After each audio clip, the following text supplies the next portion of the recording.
आपके क्लिनिक में सबसे ज्यादा किस कॉस्मेटिक प्रोसीजर की डिमांड है? सर, अगर मैं नॉन सर्जिकल प्रोसीजर की बात करता हूँ तो सबसे ज़्यादा कॉमन है लेज़र हेयर रिडक्शन, सबसे ज़्यादा, जिसमें टोटल बॉडी भी हो सकता है। अच्छा, इसमें मेल्स और फीमेल्स दोनों, जैसे आजकल मेल्स में beard shaping it's very common, क्योंकि आजकल क्या होता है, बियर्ड का फैशन है, बियर्ड रखने का फैशन, तो बिल्कुल वो प्रॉपरली होनी चाहिए कि यहाँ पर आ रही है, यहाँ नहीं होनी चाहिए। तो वो उसको बियर्ड की डिजाइनिंग या beard shaping is very common in males. Even आजकल मेल्स ऐसे होते हैं कि जो चेस्ट पे बाल नहीं चाहते, तो उसके लिए भी हम लेजर कर रहे हैं। हमारे पास ऐसे कई सारे पेशेंट्स हैं जो टोटल बॉडी हेयर रिडक्शन करवाते हैं because they don't like their look in with hair. ऐसे ही फीमेल्स में, एक तो फीमेल्स वैसे ही वैक्सिंग और थ्रेडिंग बहुत कराती हैं, तो उनको एक परमानेंट सॉल्यूशन हो जाता है।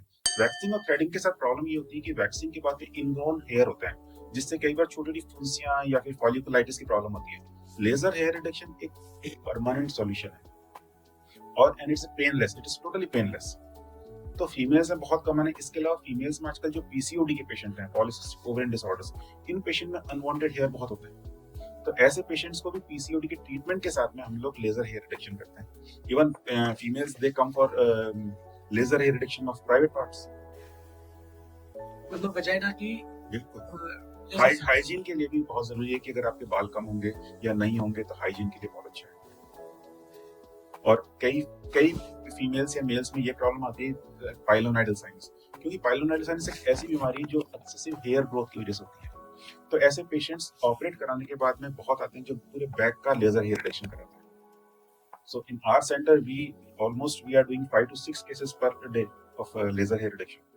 आपके पास कभी कोई ऐसे पेशेंट आए कि जो चाह रहे थे कि उनकी मतलब लाइफ चेंज हो जाए और अनरियलिस्टिक चीजें लेके आए कि मुझे शाहरुख खान जैसा या कुछ इस तरह का कुछ सर्जरी कर दो, मतलब कुछ अनरियलिस्टिक? सर, ये तो बहुत कॉमन चीज है। जैसे पेशेंट जितनी फीमेल्स आती हैं वो उनका यही डिमांड होती है कि मेरी नाक ऐश्वर्या राय जैसी होनी चाहिए। हम कहते हैं ऐश्वर्या राय की नाक ऐश्वर्या राय की नाक के लिए बनी हुई है, मतलब उसके फेस के लिए बनी हुई है। अगर आप ऐश्वर्या राय जैसी नाक बनवाएंगे तो आपको सूट नहीं करेगी। और अगर कोई पेशेंट अगर आपको ये बोल देता है कि मेरे को उस सेलिब्रिटी जैसा नाक चाहिए या फिर और कोई स्ट्रक्चर चाहिए, तो आप मान के चलिए कि पेशेंट की अनरियलिस्टिक एक्सपेक्टेशन है। और हम यूजुअली ऐसे पेशेंट को एंटरटेन करना पसंद नहीं करते, क्योंकि हमें मालूम है कि हम एग्जैक्टली वो रिजल्ट नहीं दे पाएंगे and the patient will always be unsatisfied with us. तो आप मना कर देते हो? डेफिनेटली। मतलब पेशेंट की हमारे टीचिंग में सबसे इंपॉर्टेंट चीज होती है कि आपको ये मालूम होना चाहिए कि पेशेंट सिलेक्शन क्या है। If the patient is having unrealistic expectation, then don't treat such patients. Sir, ऐसा भी मैंने सुना है कि कई लोग बोलते हैं कि प्लास्टिक सर्जरी कराने के बाद मतलब आप जो है वो अनरियलिस्टिक लगोगे, कोई भी दूर से पहचान लेगा। तो क्या ये सच है? बिल्कुल सर, ये सच है सर। इसलिए सबसे जरूरी चीज होती है पेशेंट की काउंसलिंग।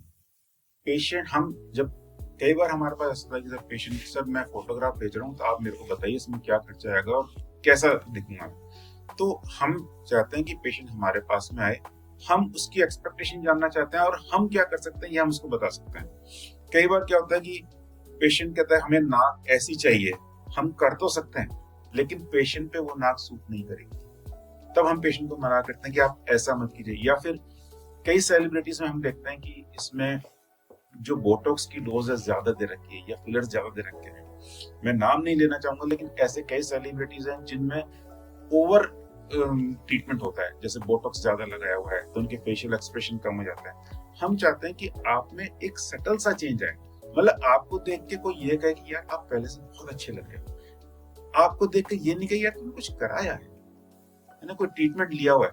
तो हम चाहते हैं अगर आपकी एज 50 साल है, अगर आप हो 40 साल के, आपकी एज गंजेपन की वजह से या रिंकल्स की वजह से आपकी एज 65 साल लग रही है, तो हम चाहते हैं कि आप 40 साल के आसपास ही लगो, आप 20 साल के नहीं लगने चाहिए।